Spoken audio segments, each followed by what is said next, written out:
Halo, apa kabar semuanya? Selamat datang dalam podcast kita Warung DKP, Wacana dan Ruang Diskusi Kaum Pemuda.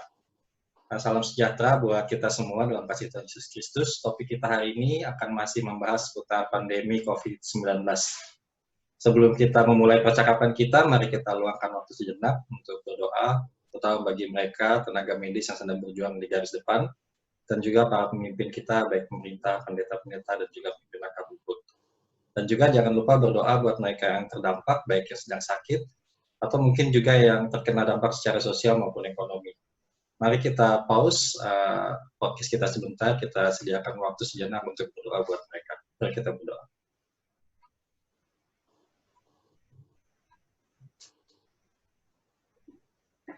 Amin. Oke, hari ini kita kedatangan seorang preacher ganteng, Kak Yudi. Halo teman-teman.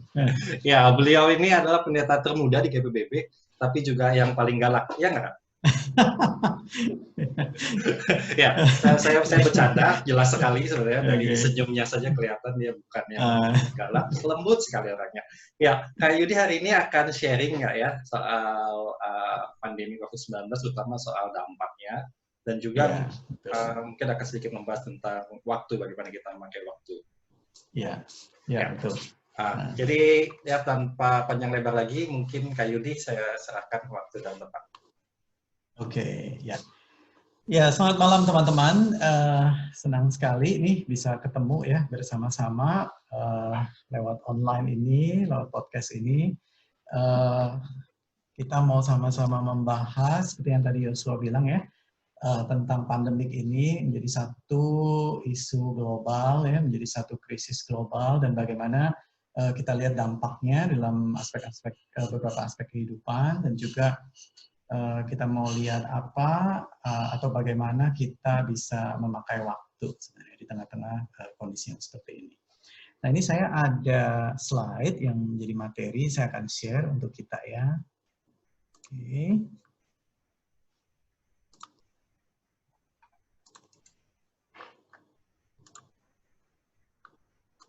Oke, saya besarkan lebih dulu. Ya, teman-teman bisa lihat ya semuanya ya. Oke, baik teman-teman. Nah, jadi yang saya mau bagikan pada malam hari ini adalah tentang krisis pandemi COVID, impact-impactnya dan juga anugerah yang bisa kita lihat di baliknya.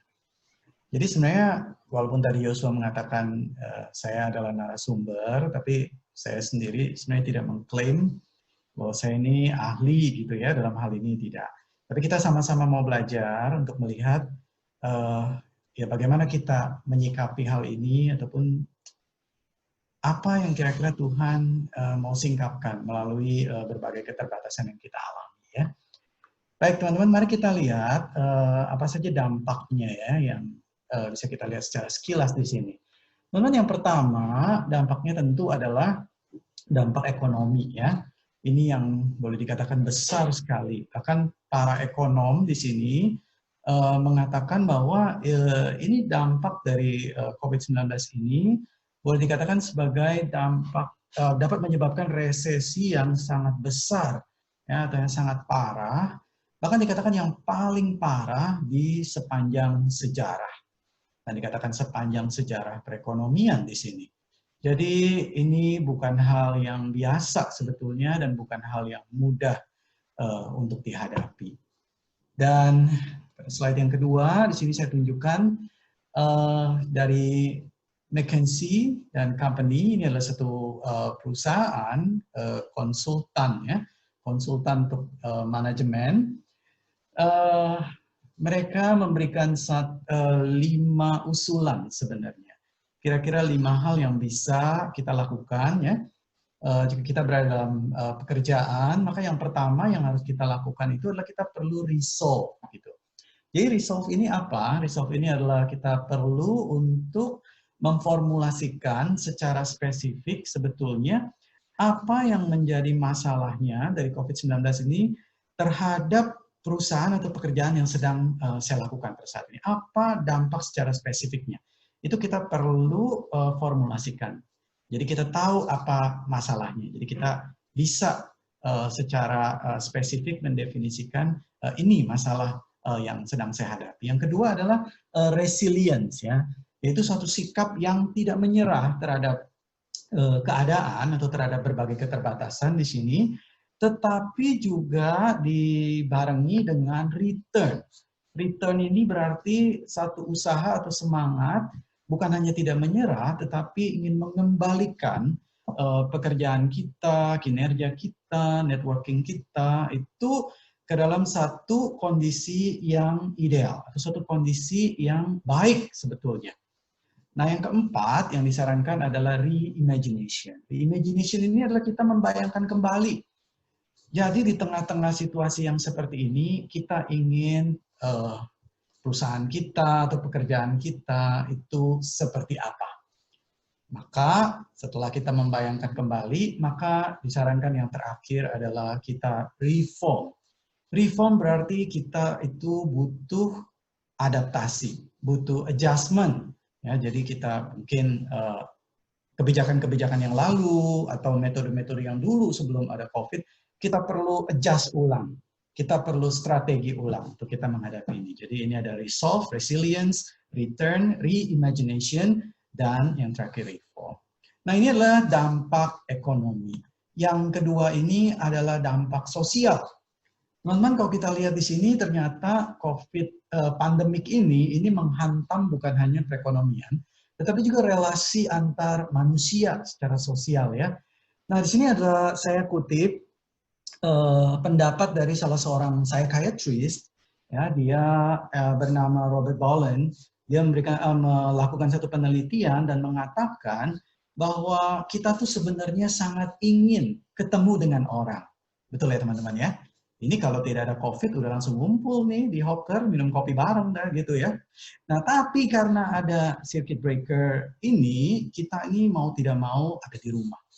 Nah, jadi Dr. Robert Bolin ini mengatakan kalau ini terus-menerus berlanjut, maka ini akan menjadi sesuatu yang disebut namanya new normal.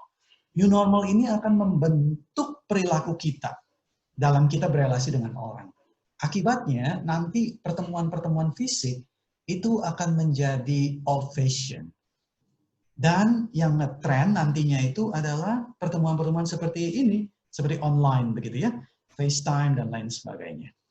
Ini dampak sosialnya. Lalu ada juga yang namanya dampak domestik atau rumah tangga.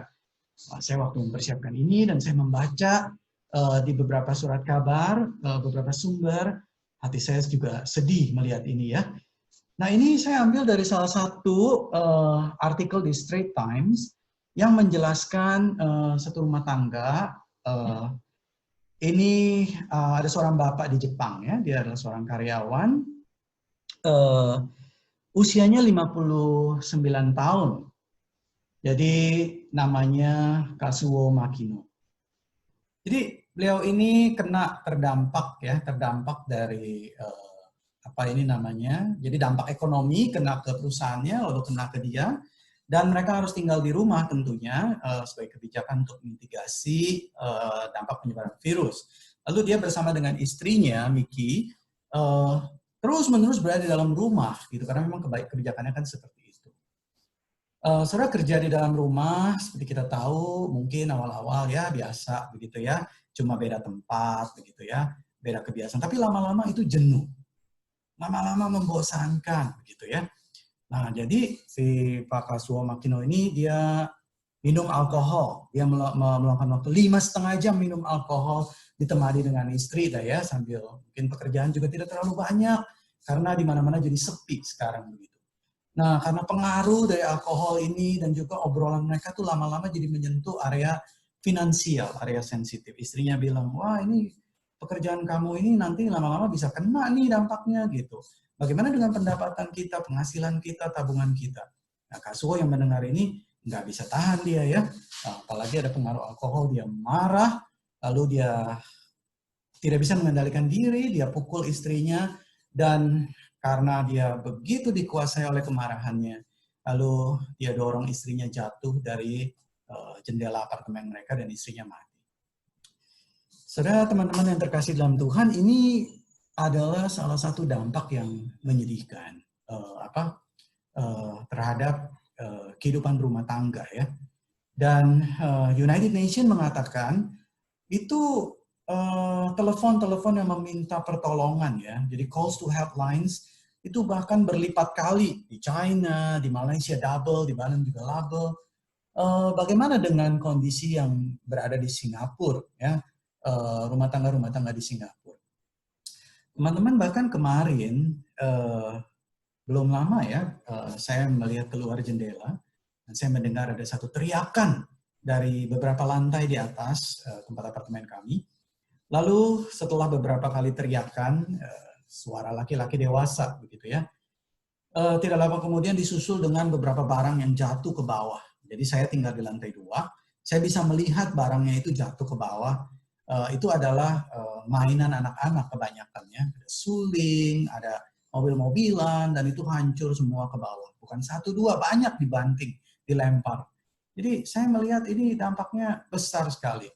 Kemungkinan besar ini adalah masalah disiplin terhadap anak. Sementara sang suami atau papa itu harus bekerja, fokus kepada pekerjaannya, apalagi dengan stres sekarang, tetapi anak itu karena papa ada di rumah, ya berusaha untuk terus-menerus mencari perhatian. Dan mungkin istri juga ada kesibukan yang lain. Gitu. Dan ini juga diliput sebetulnya di Straits Times, ya, rise in domestic abuse cases as families forced to stay home. Kan di sini dikatakan juga tentang masalah disiplin, akhirnya karena sang ayah ini sulit mengendalikan diri, dia merasa terganggu dan tidak bisa konsentrasi dalam pekerjaan, akhirnya dia melakukan abuse, ya, baik terhadap istri maupun terhadap anak. Kadang-kadang juga ini diungkap bahwa sebetulnya abuse atau perilaku abuse itu sebenarnya sudah ada, tetapi hal itu dimitigasi karena kesibukan kerja. Jadi misalnya suami yang abusive atau istri yang abusive terhadap anak itu tidak terlalu terekspos karena ada pekerjaan yang di luar. Jadi mereka keluar dari rumah sehingga tidak terlalu abuse itu dilakukan. Tetapi karena sekarang semuanya harus ada di rumah, mau tidak mau semuanya akhirnya terbongkar. Nah, bahkan di sini dikatakan Minister for Social and Family Development Desmond Lee mengatakan di dalam laporan kepada parlemen di Monday, tanggal 6 April yang lalu, dia melihat adanya satu tren, yaitu tren higher rates of domestic violence, domestic quarrels, dan friction. Ya. Ada banyak gesekan, ketegangan in the family di negara-negara yang menerapkan movement restriction ini. Jadi banyak sekali masalah di sini. Dan impact yang berikutnya itu adalah spiritual impact yang kita alami ya. Ini juga sebenarnya podcast kita adalah salah satu bentuk dari spiritual impact juga sebetulnya ya. Jadi yang lalu ini Good Friday kita, Jumat Agung kita tidak bisa bersama-sama beribadah di gereja. Mau tidak mau kita harus ibadahnya online. Dan online-nya juga di rumah masing-masing. Tidak bisa dalam satu community, beberapa keluarga kumpul, tidak bisa. Nah, jadi di situ juga kita bisa melihat ya, ada gambar patio di sana. Jadi di sini kita melihat ada spiritual impact. Di mana-mana semua dilakukannya dengan online. Dan yang terakhir, saya tunjukkan di sini adalah personal impact. Jadi bukan hanya dampak terhadap ekonomi, dampak terhadap relasi satu sama lain dalam kehidupan sosial, dampak di dalam rumah tangga, dampak dalam kehidupan rohani, tapi juga dampak buat diri kita sendiri. Teman-teman, ini outbreak ini atau pandemik ini itu, walaupun kita mengatakan bahwa kita orang beriman, kita tidak bisa memungkiri bahwa ini menyebabkan stres. Ini memberikan satu tekanan yang terus-menerus. Sama seperti kalau kita memegang gelas, begitu ya. Nah, ini kebetulan ada gelas, saya minum dulu sebentar. Teman-teman, kalau kita pegang gelas, bukan masalah seberapa banyak air di dalam gelas yang kita pegang. Walaupun misalnya airnya sedikit, tapi kalau kita pegang itu terus-menerus, misalnya 10 menit, nggak masalah. Tapi kalau kita pegang 10 jam, dan itu nggak berhenti-berhenti, lama-lama tangan kita tuh pegel. Coba pegang selama 10 hari, kita bisa diamputasi tangannya. Walaupun airnya itu sedikit sekali di dalam gelas. Jadi sama seperti tekanan yang terus-menerus ada di dalam kehidupan kita sehari-hari karena dampak pandemi ini. Itu bisa menyebabkan ketakutan, kekhawatiran, ya, kesulitan tidur, konsentrasi, bahkan masalah kesehatan kronis. Dan yang mungkin menurut saya salah satu yang paling sulit atau yang paling menyebabkan kesedihan itu adalah kehilangan orang yang kita kasihi. Teman-teman, belakangan ini saja kami para pekerja itu melangsungkan ibadah penghiburan. Ya, ada 3 ibadah penghiburan, di mana 2 diantaranya kami harus melakukannya secara online. Dan yang menyedihkan adalah ketika kita melakukannya secara online, itu almarhum jadi jenazah yang meninggal, di mana keluarga ini pasangannya itu tidak bisa ikut menghadiri pemakaman. Itu sedih sekali. Bahkan ini sang anak yang hidupnya terpisah. Jadi sang anak dan keluarga di Singapura, sementara ini almarhum orang tua salah satunya ya, itu tinggalnya di Indonesia. Tidak bisa akhirnya datang ke sana karena berbagai restriction gitu di penerbangan juga. Jadi akhirnya di Zoom itu mereka menangis, bukan hanya karena ditinggal mati begitu ya oleh orang yang dikasihi, tetapi juga bahkan tidak bisa melihat wajah orang yang mereka kasih untuk yang terakhir kalinya. Tidak bisa melihat jasadnya di peti mati. Itu menyedihkan sekali. Teman-teman, nah dalam kondisi yang seperti ini memberikan satu dampak yang besar sekali. Nah, jadi ini adalah dampak-dampak dari COVID atau pandemik ini ya terhadap aspek-aspek kehidupan kita. Nah, teman-teman, saya akan stop dulu sampai sini, kita pause dulu sebentar untuk kita berinteraksi. Silakan Yosua. Ya, thank you Kak Yudi. Wow, ini slide terakhirnya ya benar-benar membuka mata ya, kalau manusia itu emang sebenarnya makhluk sosial, dan betul, ketika kita dikungkung begini itu apalagi buat mereka yang kehilangan orang terdekat ya, sangat-sangat betul sekali, besar sekali impact-nya ya. Kita akan mungkin sedikit ngobrol, kasih respons kali ya dari apa yang sudah Kak Yudi share. Bersama kita hari ini juga ada Andre dan juga Jose. Ya, bisa di-unmute, Andre dan Jose. Halo. Halo, ya, halo semua. Andre, halo Jose. Halo. Halo Kak Yudi, halo Ko Yosua. Halo Kak Yudi. Ya, halo semua. Halo. Ya. Oke, gimana kalian, Jose, Andre? Dari sharing Kak Yudi ini, ada hal yang baru atau ada hal yang menarik mungkin? Andre ya, dulu. Kalau aku yang pertama menarik yang di slide awal-awal ya, yang 5R tadi. Dan yang aku paling menarik aku lihat tuh yang bagian reformnya itu. Ternyata di tengah wabah seperti ini masih ada dampak positif yang mungkin kita bisa rasakan lah. Seperti untuk reform ya, ini dengan wabah ini kita jadi punya kesempatan gitu ya untuk break dan kembali memikirkan untuk hal-hal baru yang bisa kita kembangkan di kemudian hari. Terus untuk misalnya para pebisnis atau pengusaha mungkin ya sekarang waktunya untuk tutup toko dulu, tapi mereka bisa kembali lagi return dan kembali memikirkan peluang bisnis yang baru. Untuk pemerintah mungkin bisa memikirkan kebijakan-kebijakan yang mungkin kedepannya lebih mensejahterakan rakyat. Seperti di Indonesia kan ini ada heboh kasus mudik-mudik itu ya. Kan itu kenapa mudik itu banyak terjadi karena mungkin kurangnya pemerataan daerah. Nah, mungkin pemerintah bisa memikirkan konsep-konsep seperti itu. Jadi menarik sih aku bilang ini wabah ini bisa memberikan kesempatan banyak waktu untuk kita semakin menjadi pribadi yang lebih baik. Gitu. Oh, bagus banget tuh poinnya. Iya benar juga. Kalau dipikir emang mudik itu karena tidak ada pemerataan ya. Iya, salah satunya ya. Iya. Bagus. Oke, kalau Jose gimana, Jos? Kalau saya buat yang paling ngena sih sebenarnya yang ini, yang tadi Ko Yudi ada perumpamaan mengenai yang gelas, meskipun airnya sedikit, Tapi kalau dipegang 1 jam mungkin masih nggak apa-apa. 1 hari pegel. Nah, terus lama-kelamaan akan menjadi semakin tambah parah gitu. Nah, kayak pertama-tama kalau buat gue sendiri kayak karena gue orangnya introvert, jadi kalau nggak ketemu orang dan lebih maksudnya istirahat di rumah aja gitu. Nah, itu lebih nge-recharge energi gue. Nah, jadi pertama-tama disuruh work from home, wah kayaknya seneng gitu ya. Kayak akhirnya bisa kerja di rumah, ya kan. Lebih hemat juga. Maksudnya jadi nggak usah makan-makan di luar, nggak usah ada extra spending yang nggak perlu gitu. Nah, at the same time gue bisa lebih recharge, lebih bisa belajar hal yang baru mungkin, atau baca buku atau apa. Nah, tapi lama-kelamaan ini udah 2 minggu lebih. Nah, itu semakin terasa gitu. Bosen juga lama-lama, ya kan.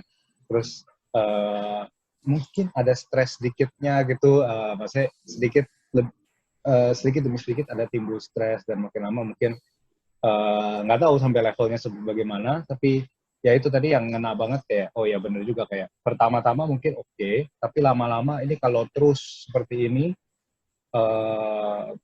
ya nggak ketahuan batasku itu ya di mana itu. Nah itu dia makanya. Nah apakah ntar gue bakal kena mungkin mental health atau gimana? Nah itu.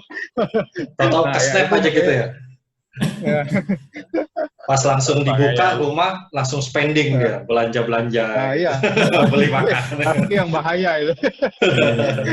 Betul. Tapi yang lebih kasihan sebenarnya yang itu, yang tadi ada kekerasan dalam rumah tangga itu, yang mungkin keluarga nggak harmonis. Nah itu gitu, dan ya domestic violence itu kan. Jadi kayak ya kan semakin lama ini kan semakin parah. Tadi juga Kak Yudi ada bilang faktanya United Nations juga ada keluarin laporan, ada peningkatan dalam jumlah hotline yang untuk domestic violence ini kan. Jadi kayak ya itu cukup concerning sih sebenarnya, kayak karena waktu itu kan juga pernah ada meme tuh yang bilang kalau oh ya karena ada pandemi corona ini jadi suami-suami ya kan nggak keluar rumah tapi malah balik ke keluarga. Nah tapi setelah kita lihat ternyata itu oke, itu kita bisa lihat sebagai sisi positifnya, keluarga berkumpul. Tapi bagaimana dengan keluarga-keluarga yang ada domestic violence seperti ini? Yang nggak harmonis itu malah, gitu ya? Yang nggak harmonis ya. Jadi negatif impactnya semakin bertambah. Jadi ya cukup concerning sih sebenarnya. Iya. Ini juga kalau buat saya sendiri kan emang karena sudah menikah ya, itu kan sebenarnya sangat bisa related gitu dengan kasus ini. Ketika orang punya masalah terus digabung gitu ya dalam satu tempat lama gitu kan. Ini kadang-kadang kalau saya mikir tuh surga itu, saya kadang-kadang mikir kayak gitu juga ya. Kayak anggaplah kalau gue gitu ya, gue nggak cinta Yesus, nggak cinta Tuhan, terus ditaruh di surga, pusing gue pasti.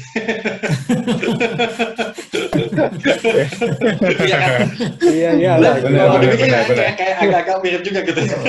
Itu logical sekali sebenarnya, make sense. Benar. Ya, lu tinggal sama orang yang nggak cinta, yang nggak lu suka. Benar. Nggak bisa kemana-mana gitu ya. Orang-orang yang cinta Tuhan aja yang masuk surga gitu. Betul kan? Iya. Tapi satu sisi mungkin ini ada sisi ininya juga ya. Tapi kalau orang benar-benar mau belajar soal cinta, mungkin saat-saat begini gitu. Orang itu benar-benar belajar gimana benar-benar bisa ngerti seseorang, berkorbankan. Kayak gue juga tertarik tadi lu bilang kan ada meme-nya tuh kan ya, suami-suami bisa pulang. Kan yang gue suka lihat itu juga suami-suami sekarang terpaksa belanja keluar gitu, harus ngenalin apa sih isi supermarket. Terus yang paling banyak itu kasus yang di Cina ini ada gue baca lucu juga, dia suaminya, mereka cerai karena kata istrinya suaminya tuh nggak pernah mau cuci piring di rumah, nggak mau ngerjain kerjaan rumah gitu kan ya. Terus di gue kan ini menarik ya sebenarnya. Kalau dipikir gue juga males kan cuci piring kan. Tapi kalau dilihat lagi, kadang-kadang kan orang suka bilang uang tidak bisa membeli segalanya, tapi banyak juga orang yang membeli cinta dengan uang gitu kan ya. Ini kan kalau dilihat ya, ini sebenarnya saatnya beli cinta dengan cuci piring ini, jangan-jangan. Nangkep nggak? Kalau mereka cerai karena cuci piring kan ya, berarti kan sebenarnya hanya dengan cuci piring mereka bisa menyelamatkan pernikahan loh. Pernikahan mereka benar. Iya betul. Menarik kan ya, berarti ada konsep tuh kayak beli cinta pakai cuci piring atau pakai lakuin pekerjaan rumah gitu. Ini juga salah satu hal yang yang ngebuka mata gue gitu. Menarik tuh dalam perkara rumah tangga ini gitu. Iya. Dan kalau gue nambahin dikit juga yang menarik tadi dari sharing Kak Yudi, ini yang dapat ekonomi juga itu orang suka bilang kan sekarang kita tahu nih mana meeting yang seharusnya bentuknya cuma surat atau cuma email gitu. Karena ternyata banyak hal-hal yang bisa dikerjakan cuma sekedar dengan chatting, email, atau telepon. Nggak usah meeting, nggak usah ngumpul, nggak usah ketemu-ketemu gitu, buang-buang waktu kadang-kadang meeting itu kan. Jadi benar-benar ngebuka mata juga sih dari sharing Kak Yudi. Jadi thank you ya. Ya, sama-sama Yos. Iya, gitu kan ya. Iya. Mungkin dari teman-teman ada yang mau ditanyakan dulu nggak? Sebelum kita lanjut ke yang selanjutnya.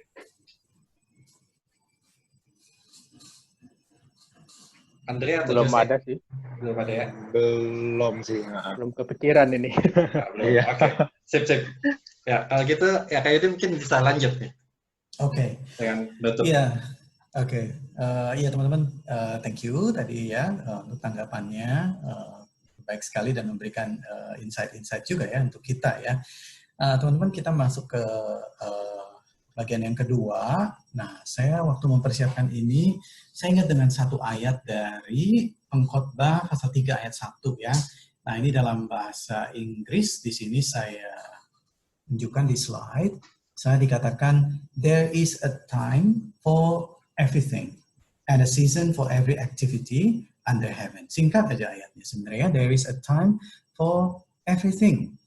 Saya waktu merenungkan bagian ini gitu teman-teman ya, saya berpikir, benarkah there is a time for everything? Kalau dalam bahasa Indonesianya kan untuk segala sesuatu ada waktunya gitu ya.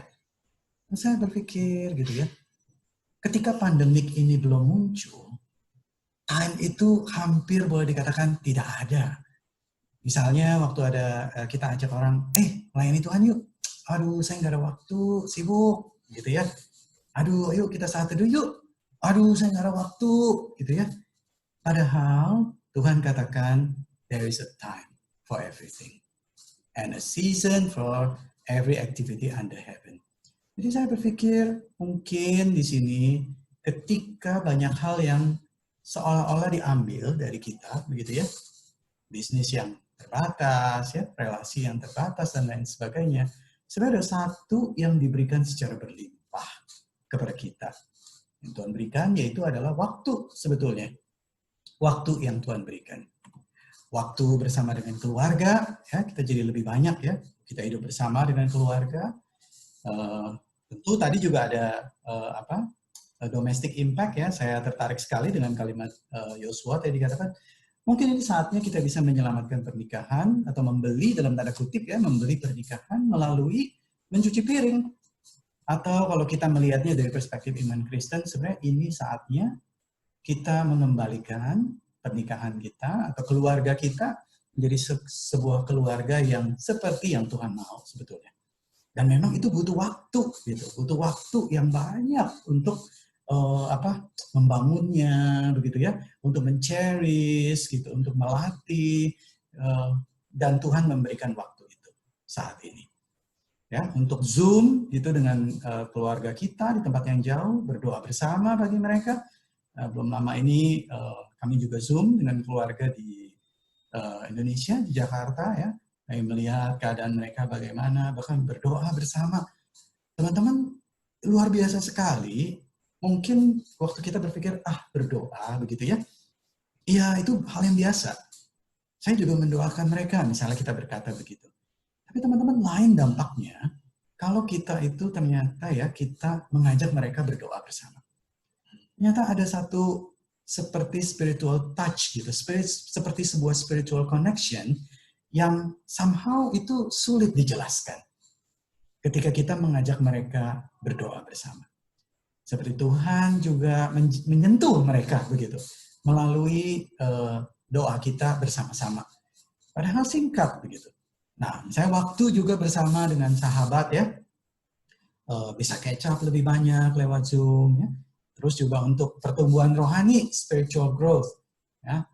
Punya waktu lebih banyak untuk bisa mengexercise iman kita ya, dengan ucapan syukur, rasa puas gitu. Karena ini kan sebenarnya semuanya itu ya, iman, rasa syukur, kepuasan, itu hanya bisa dilakukan atau paling efektif itu dilatih ada justru di tengah-tengah keterbatasan. Coba kalau kita misalnya punya segala sesuatunya, mudah bagi kita untuk mengucap syukur, gitu ya. Punya waktu banyak, bisa kemana aja, ya, tabungan juga berlimpah-limpah, mudah bagi kita mengucap syukur. Tapi coba ketika kita berada dalam posisi terbatas semuanya, serba terbatas. Nah, kalau kita masih bisa mengucap syukur, kita bisa di situ melihat, wah Tuhan, terima kasih ternyata Engkau menolong saya bertumbuh secara rohani di sini. Iya teman-teman, apalagi kalau kita perhatikan begitu ya dengan kita hidup, kita nih yang ada di Singapura nih, ya kalau kita mau jujur, kita tuh sebenarnya sangat bersyukur. Kenapa? Karena kita tuh berada di dalam satu negara yang boleh dikatakan aman. Bahkan kalau kita bandingkan dengan negara-negara lain, boleh dikatakan kita tuh sangat aman di sini ya, tested security. Terus juga perekonomiannya juga baik, begitu kan? Terus juga ini international hub, networknya juga bagus ya. Boleh dikatakan kehidupan kita itu safe and sound. Jadi benar-benar seperti tidak ada masalah lah. Kak Yudi kalau dibilang tidak ada masalah nggak juga iya sih. Setiap orang memang pasti punya masalah. Tapi ya relatively lah kalau kita hidup di Singapura boleh dikatakan baik lah begitu ya. Bahkan sangat baik. Khususnya waktu belum ada pandemi begitu ya. Nah justru dengan keadaan sekarang seperti ini mungkin kita bisa melihat ini sebagai satu seperti Tuhan ingin kita flexing our spiritual muscle gitu sedikit ya, karena kan kalau kita keluar juga kita jadi pikir-pikir, waduh ntar saya kena COVID nggak nih begitu ya, jadi security kita juga mulai terganggu begitu kan, network kita begitu dan lain sebagainya, dan itu sebenarnya juga menolong kita untuk bisa kembali kepada penyerahan diri kepada Tuhan. Terus juga tentang pertumbuhan skill ya. Waktu untuk kita bisa akhirnya beradaptasi seperti tadi ya yang Andre juga katakan, ternyata pandemik ini tidak selama-lamanya semuanya itu negatif gitu, tetapi juga memberikan ruang untuk reform begitu ya. Yosua juga tadi sebutkan ternyata kalau saya lihat ada bagian-bagian yang sebenarnya nggak semuanya harus meeting dalam arti physical meeting, ada hal-hal yang bisa diselesaikan gitu hanya lewat email dan lain sebagainya. Teman-teman, ini sebenarnya kondisi-kondisi seperti ini menolong kita untuk melatih skill-skill baru, begitu. Bukan hanya skill-skill dalam arti kemampuan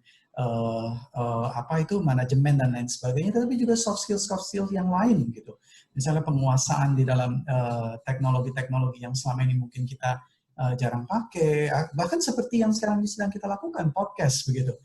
Karena mau tidak mau kita juga mau menjangkau, gitu ya, kita mau men-sharingkan kebenaran-kebenaran firman Tuhan, berkat-berkat kepada teman-teman yang lain, tetapi kita tidak bisa ketemu, maka kita juga merambah kepada enterprise yang bersifat online ini. Dan ini adalah hal yang baru yang Tuhan berikan kepada kita. Dan bahkan time yang bisa diluangkan bersama dengan Tuhan di sini. Membaca kitab, ya, berdoa lebih banyak. Jadi sebenarnya kalau dilihat ini sebenarnya season of crisis, ya betul juga, tetapi juga di sisi yang lain sebenarnya ada blessing in disguise. Dimana Tuhan memberikan ini menjadi satu season of grace juga sebetulnya ya. Dan teman-teman, waktu di sini juga waktu untuk apa saja. Saya melihat sini ada beberapa hal yang bisa kita lakukan. Time to reconnect. Yang pertama, reconnect dengan family. Kita mungkin jarang menghubungi mereka. Reconnect dengan friends. Ya, saya lihat di sosial media banyak sekali teman-teman yang reconnect dengan teman-teman sekolah mereka tahun 80-an, tahun 70-an. Padahal yang sehari-hari kayak udah lupa lah begitu ya, seperti apa. Tetapi tiba-tiba rindu sekali untuk bertemu, rindu sekali untuk face to face, ya, sharing dan lain sebagainya. Dan memperlakukan mereka sebagai loving human beings, bukan cuma pictures ya, atau kadang-kadang cuma nomor telepon aja. Oh, WhatsApp dari sini, ya oke, enggak gitu ya, no worries gitu, jawabnya singkat-singkat semua. Tapi ada waktu gitu untuk sharing, untuk berbagi hidup. Yang kedua, time to reach out. Teman-teman, pandemik ini karena memberikan satu kesempatan untuk kita bisa mengeksersis iman kita, maka ini memberi ruang bagi kita untuk mengalami Tuhan sebetulnya. Kalau kita memberi kesempatan, maka sebetulnya kita bisa mengalami Tuhan justru di tengah-tengah krisis. Jadi kita bisa melihat krisis itu sebenarnya adalah satu media yang Tuhan izinkan. Tuhan mau kita mengalami dia. Nah, ketika kita mengalami Tuhan, maka itu menjadi satu testimoni dari iman kita. Dan itu sifatnya sangat otentik, tidak bisa dijual. Ya, itu tidak bisa dibikin-bikin, begitu, tidak bisa. Karena itu kita alami sendiri, maka itu menjadi sesuatu yang menyatu dengan diri kita. Teman-teman, testimoni yang keluar dari authentic life itu sangat amat powerful. Apalagi kalau itu melewati masa-masa krisis. Dan itu adalah kesempatan melalui testimoni itu kita bisa reach out gitu, kepada orang-orang lain. Tuhan memberikan kita momentum. Apa yang Tuhan mau sampaikan melalui krisis ini? Spiritual momentum. Tapi juga ada personal momentum. Apa yang Tuhan mau sampaikan buat kita secara pribadi. Buat saya secara pribadi, buat teman-teman secara pribadi di tengah-tengah hal seperti ini. Dan yang ketiga juga ada organizational momentum, yaitu hikmat. Tuhan memberikan hikmat dalam arti hikmat apa ya yang bisa saya terapkan untuk bisa menyelesaikan atau resolve tadi yang seperti McKenzie katakan masalah-masalah yang spesifik gitu ya dalam hal itu. Nah, time to reconnect, time to reach out. Tapi juga yang ketiga atau yang terakhir itulah time to rest and heal. Teman-teman, rest dan heal itu sangat penting ya. Mungkin ada orang-orang ya, yang memiliki broken atau distant relationship dengan teman, dengan keluarga, bahkan dengan Tuhan. Jadi Tuhan memberikan waktu sebenarnya untuk beristirahat dan juga untuk pulih. Dan sebetulnya ini juga waktu yang diberikan untuk istirahat dan pulih bukan hanya buat kita dalam arti manusia, tetapi juga untuk bumi ini begitu. Jadi bumi ini yang sudah begitu lama dieksploitasi dan dipakai, dimanfaatkan sedemikian rupa, seperti diberikan kesempatan untuk rest dan untuk heal. Kalau teman-teman perhatikan juga ada banyak ya penelitian begitu ya, NASA juga menunjukkan bahkan pengamatan-pengamatan secara sekilas saja dari teman-teman yang lain juga ketika melihat langit di beberapa negara mereka mengatakan langit lebih biru.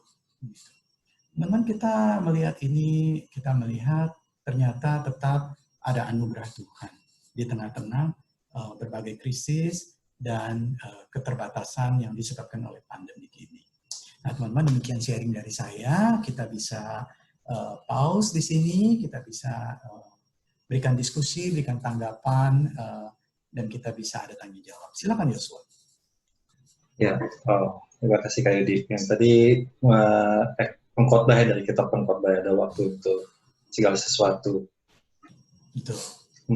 Ini saya sih tadi quote yang saya catat tuh, waktu krisis itu sebetulnya bisa dipakai sebagai waktu anugerah di mana kita mengalami Tuhan. Betul. Wah, ini quote yang betul sangat-sangat powerful buat saya sih. Memang kadang mungkin ketika krisis ya orang ada beberapa pilihan ya sebetulnya, apakah dia mau tenggelam dalam krisis itu, dalam kepenatan pikiran, kejenuhan, kesesakan itu, atau mungkin malah kesempatan buat melihat lebih luas dan mencoba mencari kesempatan. Ada potensi-potensi baru sebetulnya yang sedang ditunjukkan melalui masa-masa krisis ini. Ya, menarik. Terima kasih Kak Yudi. Dari Andre, Jose, ada ini nggak? Pertanyaan atau mungkin tanggapan? Ya, sebenarnya menarik ya dari materi sesi 2 ini. Ya dulu kan kita sebagai siswa masih sekolah berhayal ya, kapan nih waktunya nggak ada ujian, dulu atau nggak kapan waktunya bisa diam terus di rumah. Nah sekarang sekarang waktunya. Jadi COVID ini yang memberikan waktu untuk kesempatan-kesempatan itu. Jadi ya intinya begitulah. Jadi ya memang benar ada waktu untuk segala sesuatu. Jadi yang ini apa yang dulu kita anggap sesuatu yang impossible gitu, yang nggak mungkin lah ini terjadi. Tapi sekarang selama ada COVID ini semuanya terbalik gitu ya. Misalnya dulu kan lebih ada waktu untuk ketemu keluarga di Indo atau mungkin catch up sama teman-teman, hangout sama teman-teman ya. Sekarang kan udah kebalik gitu ya. Jadi semua udah nggak ada waktu untuk ketemuan fisik, tapi sekarang waktunya untuk ketemuan online. Sekarang waktunya untuk yang lebih bersendiri, lebih berdiam diri di rumah saja gitu ya. Jadi ya benar sih, menarik sekali ini kalau jadi kita punya waktu untuk lebih diam, lebih dekat dengan Tuhan, lebih banyak waktu untuk refleksi diri, dan pastinya juga ada waktu juga untuk semakin bersyukur pada Tuhan atas berkat-berkat yang mungkin yang dulu sudah banyak sebenarnya diberikan Tuhan, cuman kita tidak menyadari karena mungkin nggak ada gejala ini ya. Jadi buat kamu sendiri sekarang itu kayak mimpi jadi kenyataan gitu ya, karena iya. Tinggal di rumah. Saya nggak bermimpi untuk nggak bekerja gitu ya, enggak. Saya cuman waktu itu sempat baca aja joke kayak gitu lah. Ya menarik juga sih, ada poinnya di situ. Tapi menarik ya, kalau dulu waktu kita benar-benar harus kemana-mana gitu, padahal kita nggak pengen tapi ya terpaksa gitu ya keluar ya. Istri saya kan juga sebenarnya orangnya agak introvert, bukan agak sih, emang introvert sekali.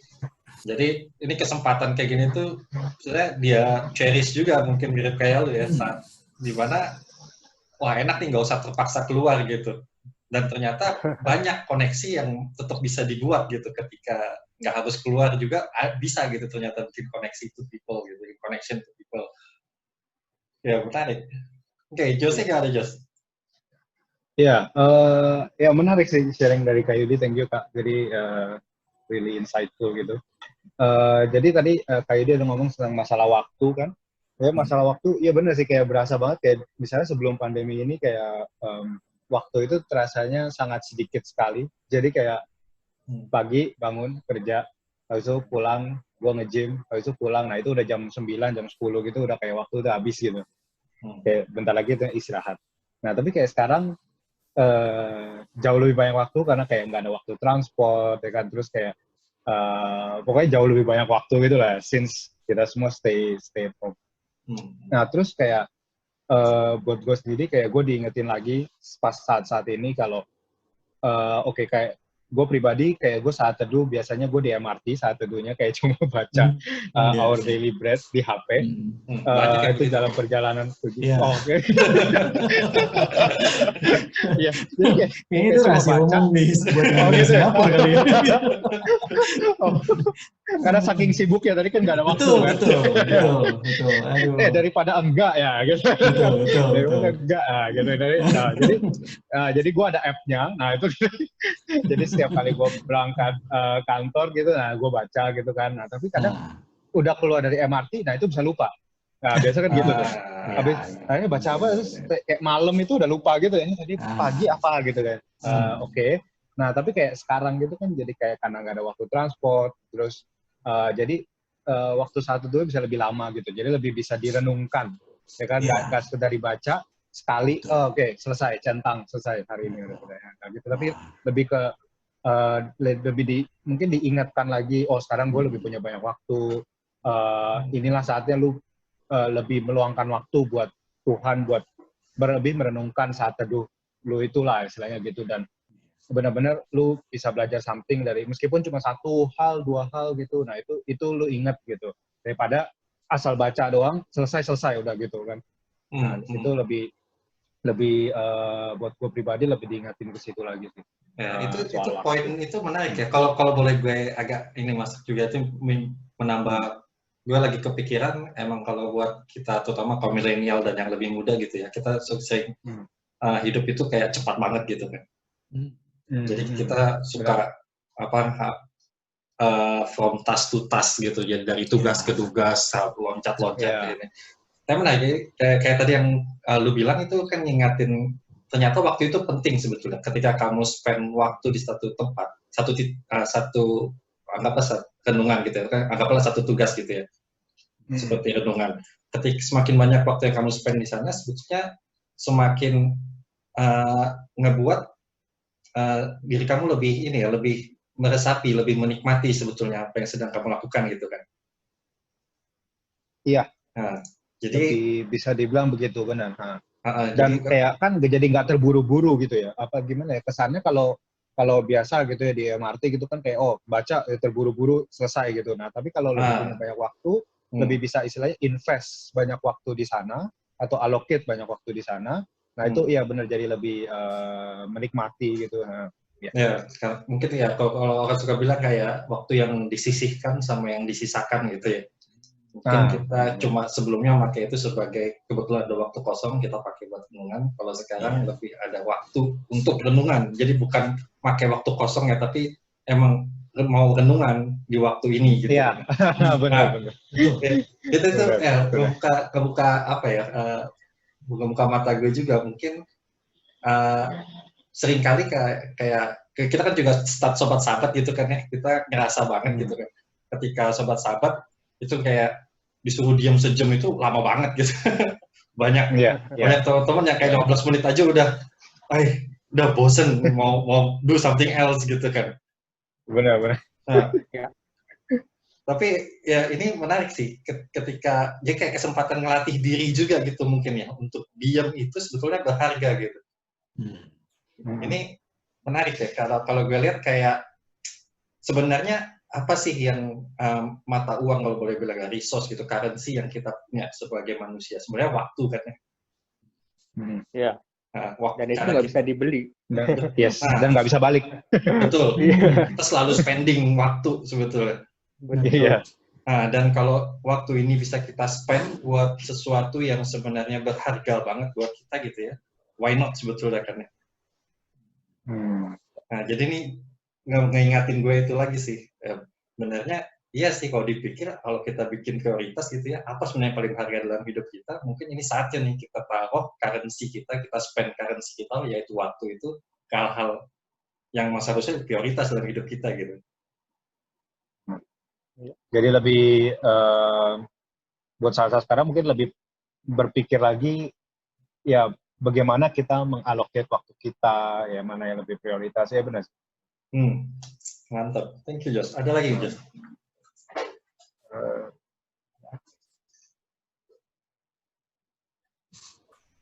Iya, jadi time to reconnect tadi ya, jadi kayak lebih sering telepon ke orang tua mungkin.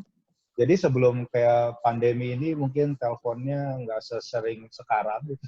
Mungkin sekarang karena lebih banyak waktu ya, sama kayak saat itu tadi ya. Jadi kalau lebih banyak waktu, jadi ya ada kosong telepon gitu kan, asal ngobrol-ngobrol aja nggak jelas gitu ya. Asal ngobrol kan enak ya, nggak tahu ya, gue suka sih gitu. Kayak dan lebih apa ya, berasa kalau mungkin setiap kali kita bisa jalan-jalan atau bisa ketemu keluarga itu sebenarnya itu adalah saat-saat yang harus kita syukuri gitu. Karena kalau kayak gini kita nggak tahu ini sampai kapan, dan istilahnya amit-amit ada anggota keluarga kita yang kena dan meninggal, bahkan kita nggak bisa kunjungin dia tadi ya, sama yang kayak dikasih tahu sama Kak Yudi juga. Bahkan kita nggak bisa melihat fisiknya atau muka dengan muka, bahkan sampai dia di dalam kubur gitu istilahnya. Jadi kayak belajar lebih diingetin lagi mungkin buat bersyukur aja sih, lebih bersyukur setiap kali kita punya kesempatan nanti setelah mungkin pandemi ini berakhir, kita bisa bertemu lagi sama keluarga kita. Nah itu sesingkat apapun itu harus, menurut gua sih kita harus syukuri. Betul. Jadi kayak treasure itu gitu kan ya kan. Gue agak iri sih dengan lu karena bagus banget ketika lu ternyata lebih banyak waktu, ternyata hal-hal harta-harta di hidup lu itu muncul ke permukaan, mungkin yang selama ini lu kurang banyak kasih waktu, tiba-tiba muncul gitu ya.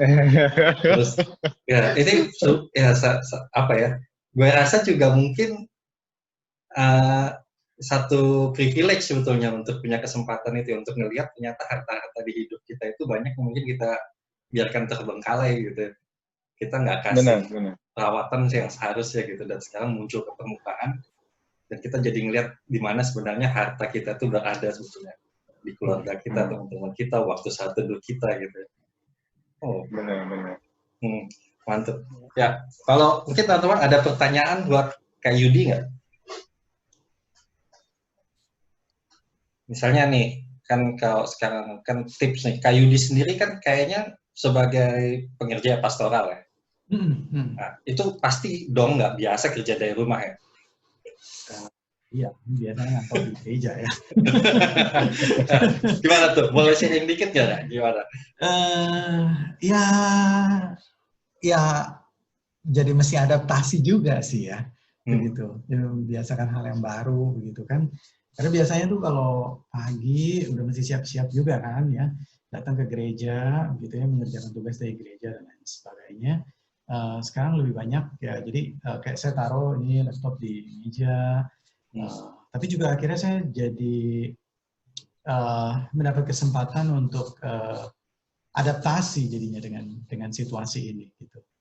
Dan saya melihat seperti apa ya, kayak Tuhan juga membukakan, maksudnya dalam perspektif saya, khususnya dalam pelayanan pastoral ya di gereja gitu, seperti Tuhan membukakan satu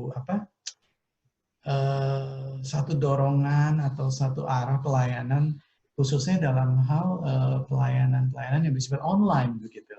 Karena kita tahu kan sebenarnya kan gereja GBBP juga kan ingin lebih dalam kan ya, masuk ke dalam pelayanan yang digital itu kan, untuk reach out milenial dan seterusnya. Tetapi dengan situasi yang seperti sekarang ini, itu seperti kayak kalau orang mau berenang tuh, kalau dulu masih jarinya aja disentuh-sentuh ke air begitu, kalau sekarang udah dicemplungin begitu. Mau nggak mau harus berenang. Mau nggak mau harus berenang begitu, harus bisa. Tapi saya melihat luar biasa begitu. Karena ternyata banyak sekali orang bisa dijangkau. Banyak sekali orang-orang bahkan yang mungkin tidak bisa datang ke gereja, begitu ya dulu ya. Maksudnya waktu tidak ada pandemik, mereka mungkin karena berbeda negara, begitu ya, tempatnya berbeda. Tetapi melalui pelayanan online itu, mereka tetap bisa mendapatkan berkat gitu. Melalui sharing kebenaran firman Tuhan begitu. Dan itu saya melihat, wah luar biasa ya dampaknya begitu. Saya melihat itu dampak positifnya sih begitu. Nah, betul. begitu, Ya, kira-kira, banyak juga emang beberapa temen yang kayak kita CG juga, yang sudah pulang ke Indo kan biasa nggak bisa ikut ya. Tapi karena kita mulai online, jadi bisa join lagi nih, yang di Indo bisa ikutan. Betul, kayak begitu. Benar, kebuka banyak pintu. Menarik sekali, betul. Iya. Oke, buat Andre Jose nih, mungkin gue tanya kalau gitu ya. Kalian nggak ada pertanyaan kan ya? Mau nanya sedikit aja sih Kak. Kan ya tadi singgung pelayanan online. Kira-kira kepikiran nggak nih ya, misalnya setelah pandemi ini berakhir, mau tetap terus lanjutin program pelayanan online-nya atau mau di stop gitu? Kalau menurut aku sih cukup bagus ya, maksudnya pelayanan online ini kayak misalnya tiap minggu ada ada dari pendeta GBBB yang menyapa jemaatnya secara online tuh kayak menurut aku sih sangat bagus ya, kayak untuk memberikan kayak memberikan motivasi atau semangat atau bahan renungan firman Tuhan juga di tengah minggu gitu. Kira-kira ada kepikiran nggak mau untuk melanjutin atau terusin itu setelah walaupun pandemi ini udah berakhir? Iya, Andre, itu ide yang baik sekali sebetulnya ya. Jadi kami juga para pengerja melihat, karena memang karena kita itu seperti tadi ya, Yosua juga mengatakan, kita itu sebenarnya makhluk relasional gitu. Baik itu kita ekstrovert atau kita introvert, kita sebenarnya ingin berelasi gitu. Jadi memang pelayanan online ini memfasilitasi begitu keterbatasan-keterbatasan yang kalau pengerja itu tidak bisa selalu hadir begitu kan di banyak tempat pada saat bersamaan, tetapi ada sapaan-sapaan ya. Ini yang beberapa minggu lalu Pak Theo kan memberikan sapaan gembala. Nanti besok sapaan pastoral gitu ya pada tengah minggu. Nanti besok saya yang berikan gitu. Nanti setelah itu minggu depannya lagi Pak Jeffrey. Dan seperti yang dari Andre bilang juga, itu sebenarnya reminder ya, merefresh juga begitu. Saya pikir kita akan terus lakukan sih, gitu. Karena itu dampaknya positif gitu. Singkat begitu kan waktu rekamannya, begitu. Tetapi juga bisa terus mengajak jemaat untuk bisa tetap ada impact yang relasional sifatnya. Begitu sih. Kayak makin apa ya, sentuhan secara personal mungkin ya kalau dirasa betul, gitu ya. Betul. Ya tentu pelayanan online tidak menggantikan visitasi secara fisik kalau pandemi ini sudah lewat begitu ya. Tetapi saya setuju dengan yang Andre bilang tadi, begitu benar, karena memang ada dampak yang positif dan reach out-nya lebih luas begitu. Betul. Yang bisa dijalankan paralel gitu ya. Betul sekali. Ya mungkin dalam poin ini juga mau nambahin sebetulnya kayak tadi Kak Yudi sempat bilang kan ini kayak kecemplung terus berenang kita semua gitu mau nggak mau gitu ya. Jadi mungkin perlu juga sih kita sebagai jemaat juga bantu doakan gitu ya, terutama mereka tim-tim yang sekarang sedang kayak bikin rekaman, bikin poster, bikin macam-macam media-media digital gitu, karena itu juga orang yang perlu kita doakan semoga di akhir semua ini kan pelayanan ini ujung-ujungnya memuliakan nama Tuhan ya, dan semakin banyak orang mengenal Tuhan gitu. Betul. Ya, kita bersyukur sih punya tim yang cukup solid di KPBB. Ada pertanyaan lain nggak? Jose ada? Dari gua nggak ada sih kayaknya. Ya, nggak ada. Oke, kalau gitu gue boleh nanya dong ya ke kalian ya. Boleh. Saya gampang sih, mungkin mirip sama Kak Yudi tadi. Jadi kan kalian juga ngerasain nih sekarang kerja dari rumah gitu ya. Mungkin nggak kasih tips atau apa ya pesan mungkin ke teman-teman pemuda, terutama yang dengerin podcast ini gitu ya. Gimana caranya kita bisa ngejaga mungkin pertama produktivitas kerja. Ada nggak sih tips-tips atau mungkin hal yang kalian kerjakan secara personal gitu, itu membantu kalian dalam menyelesaikan tugas-tugas kantor walaupun kerja dari rumah. Dan juga mungkin kalau ada pesan lain kayak tadi waktu sama keluarga atau gimana gitu untuk punya kesempatan untuk mungkin saat teduh atau ya tadi ngobrol-ngobrol gitu ya sama keluarga, itu mungkin bisa nggak bagi-bagi share tipsnya terutama yang kalian sendiri personally lakukan. Oke, boleh.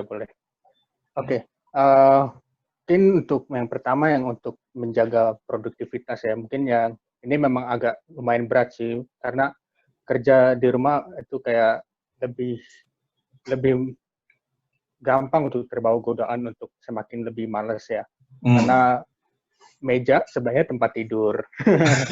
Banyak yang gitu tuh. Saya sebelah meja saya tempat tidur, waduh. Tapi ya untuk menjaga produktivitas ya itu lebih penting untuk menjaga ritme waktu kita yang sama saat kita bekerja di kantor. Contohnya misalnya bangunnya tetap jam yang sama, terus sarapan dengan waktu yang sama. Ya mungkin beda-beda dikit karena selisih travel time ya, tapi ya intinya kayak waktu yang kita sediakan selama kita bekerja normal itu usahakan harus selalu sama. Jadi kayak lunch tetap 1 jam, nggak ngaret-ngaret gitu ya.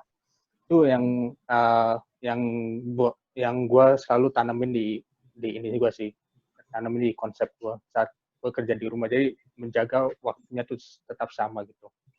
Nah terus yang untuk ini ya baik juga sih ini saat seperti ini jadi banyak waktu untuk ini ya, banyak waktu untuk saling memperhatikan satu sama lain di grup teman-teman gitu ya, saling menanyakan kabar satu sama lain, lu gimana di sana di Indo, di mana gitu ya, kan banyak teman-teman kita mungkin di luar sana gitu. Jadi ya yang dulu mungkin teman-teman lama ya kayak teman-teman SD, SMP, SMA tuh jarang nanya-nanya kabar gitu ya, sekarang lebih sering nanya-nanya kabar ya. Bagus juga sih kayak jadi tahu kabar mereka sekarang kerjanya mereka gimana. Kalau dulu kan boro-boro kayak lebih pentingin kayak diri sendiri doang. Ya bagus juga sih. Karena nggak ada waktu juga ya pas lagi gini bisa kirim message gitu ya. Iya, sekarang kan kerjaan kan juga apa-apa terbatas nih, kayak nggak boleh pergi ke customer mana-mana kecuali ada approval. Jadi kan ada waktu yang terbuang tuh dari beberapa kan. Jadi bisa digantikan waktu-waktu untuk saat inilah saatnya untuk catch up dengan teman-teman lama kita gitu. Ya. Okay. Itu sih. Jos gimana Jos? Oke.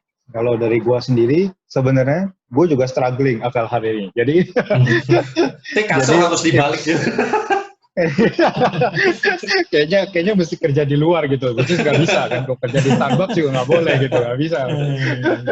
Nah ya, tapi gue setuju sama Andre tadi, kayak apa ritme waktu ya, ritme kerja itu jam kerja mesti kita mesti tetap istilahnya taat sama jam kerja itu ya, 8.30 sampai 5.30, lunch 1 jam gitu kan. Nah kayak benar-benar di waktu 8.30 sampai 5.30 atau office hour kita masing-masing itu ya kita benar-benar produktif di sana, dan di luar itu ya terserah kita mau ngapain. Jadi yang penting kita fokusin semua waktu, energi, pikiran kita ke pekerjaan di office hour kita itu. Jadi jangan terlalu apa gimana ya, jangan kalau ya istilahnya kayak bayangin kayak di kantor aja gitu. Jadi kita benar-benar masih komit, ya itu kembali lagi ke diri kita sendiri sebenarnya, meskipun ada ranjang sebelah kita, tinggal istilahnya tidur siang atau apa. Nah, habis lunch gitu. Iya, itu paling bahaya itu. Kayak kepleset dikit, ada jam ini sore. Nah ya, jadi itu, jadi gue setuju sama Andre, itu poin gue yang pertama. Poin gue yang kedua itu, kalau gue biasanya pagi bangun, gue mandi dulu. Nah, itu kayak menurut gue itu pengaruh banget. Jadi kayak lu nggak mandi langsung kerja sama lu mandi itu kayak beda gitu loh, kayak lu langsung seger, istilahnya lu seger langsung ready kan, gitu ya. Ya kalau gue sih, kalau gue berangkat ke kantor gue pasti mandi dulu ya gitu, sebelum gue berangkat gue mandi. Ada beberapa orang yang nggak mandi. Bukan karena podcast ini ya, jadi itu disclaimer dulu. Nah ya, jadi biar seger aja gitu, biar seger, istilahnya ada nendang gitu kan, boom gitu. Jadi seger, kita jadi bisa kerja dengan optimal juga.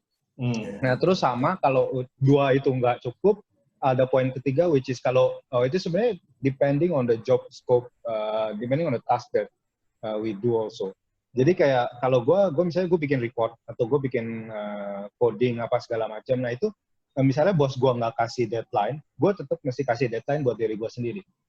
Kalau enggak, kerjaan gue nggak optimal. Jadi ini sebenarnya gue belajar dari ex bos gue di FWD dulu. Jadi ex-boss gue selalu tanya gue, oke, Josh, project ini gimana?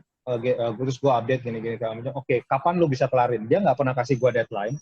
Dia selalu tanya gue, kapan gue bisa kelarin? Jadi gue mesti commit sama waktu yang gue kasih tahu itu. Istilahnya gue bilang, oke, by the end of this week, berarti gue by the end of this week. Kalau nggak ini, dia bakal tanya kenapa ini segala macam. Nah itu, dan dia bilang gini, itu nggak kaku sebenarnya, by the end of this week, oke, tapi ternyata the end of this week lu nggak kelarin. Ya lu mesti bilang ke gue kenapa, ada pekerjaan lain yang lebih urgent atau apa. Nah itu jadi itu sebenarnya melatih gue sendiri buat istilahnya gue commit ke satu project, di mana gue mesti complete itu project in time. Dan kalau misalnya itu pun nggak bisa komplit, nah gue mesti ada justifikasi buat diri gue sendiri kenapa itu nggak bisa komplit. Dan itu bukan berarti oh ya karena gue kebanyakan tidur siang karena apa.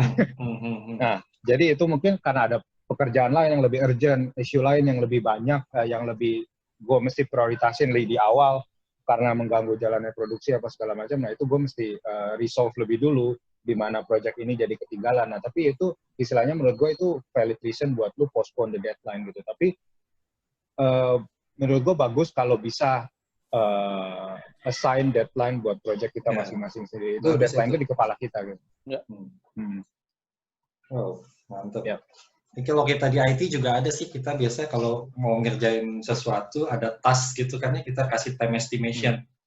Jadi nggak langsung nge-set deadline di diri kita. Wah, itu ya tips yang sangat baik sekali, Jose.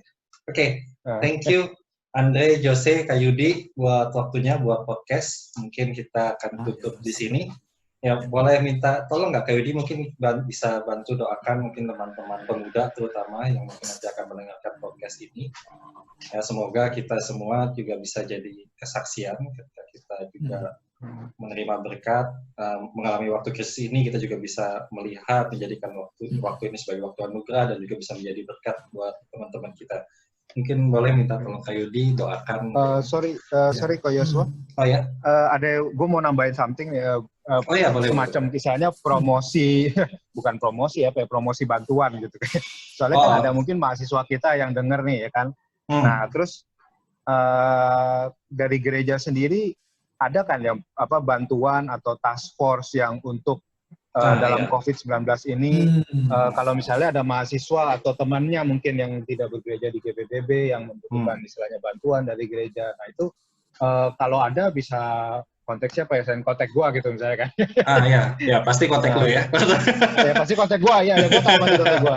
Jadi ya sekalian gua promosi aja. Jadi ya jadi gereja, kalau teman-teman dengar ini ya mahasiswa, thank you. Ya jadi dari gereja sendiri ada kalau kalian istilahnya butuh bantuan yang berkaitan sama COVID-19 ini yang kita bisa bantu, nah itu kita feel free aja untuk reach out ke kita gitu. Bisa melalui gua, Andre, Ko Yosua, Kak Yudi, atau siapapun ya orang GPBB yang kalian kenal lah nanti. Ya, dan juga nambahin poinnya Jose, emang kita ngebuka sebenarnya GPBB Peduli itu kita buka channel bisa juga buka website. Jadi selain kontak kita juga bisa buka website, buka di GPBB, website GPBB ya, gpbb.org/jendela doa. Jadi kita ada page baru namanya Jendela Doa, di situ ada kontak personnya juga buat mereka yang mungkin butuh sesuatu. Jadi siapa aja boleh kontak. Ini adalah Kosanto ya sebagai majelis pemerhati. Jadi bisa kontak Kosanto, nomornya ada di website itu. Nanti bisa saya tambahkan nanti di podcast ini, di akhir podcast yang dimana kita bisa buka website itu. Ya, thank you Jose. Itu emang sangat baik ya buat kita. Benar, sebagai orang Kristen, sebagai murid Kristus, kita juga harus belajar untuk membagikan kasih, memperhatikan. Jadi buat teman-teman juga mungkin nggak harus kalian yang membutuhkan, ya kalian yang juga kenal seseorang yang membutuhkan atau tahu seseorang yang membutuhkan. Tadi kayak Jose bilang, siapapun itu, nggak harus orang Kristen juga, kita reach out ke semua orang. Silakan kontak kami gitu ya. Ya, thank you. Ya, boleh minta tolong kalau. Ya, kita satu dalam doa ya. Bapa dalam surga, kami mengucap syukur untuk waktu kami bisa sharing bersama dalam podcast ini dan juga interaksi. Kami melihat pandemi ini bukan suatu hal yang mudah, karena banyak yang terkena dampaknya. Tapi kami melihat tetap ada anugerah Tuhan yang Tuhan berikan dalam hidup kami. Kami memohon biar Engkau yang boleh memberkati para pemuda, baik teman-teman yang melayani di podcast ini, maupun juga pemuda yang lain secara luas dan mahasiswa. Biarlah kami boleh terus-menerus berjalan bersama Tuhan, sekalipun berada di tengah-tengah krisis ini, dan kami tetap menjadi berkat bagi sesama. Bapak, kami berdoa ya Tuhan, Kau berkati pelayanan ini, sehingga berlipat kali ganda untuk memuliakan nama Tuhan dan menjangkau banyak orang. Terpujilah nama-Mu, dalam nama Tuhan Yesus, Allah yang hidup. Amin. Amin. Ya, sekian akhir podcast kita. Thank you, Yosua, Andre, Jose. Tetap semangat semua. Thank you, Yosua, Andre, thank you. Tetap semangat dan tetap sehat. Tuhan memberkati. Tetap sehat. Tuhan memberkati. Tuhan memberkati. Amin.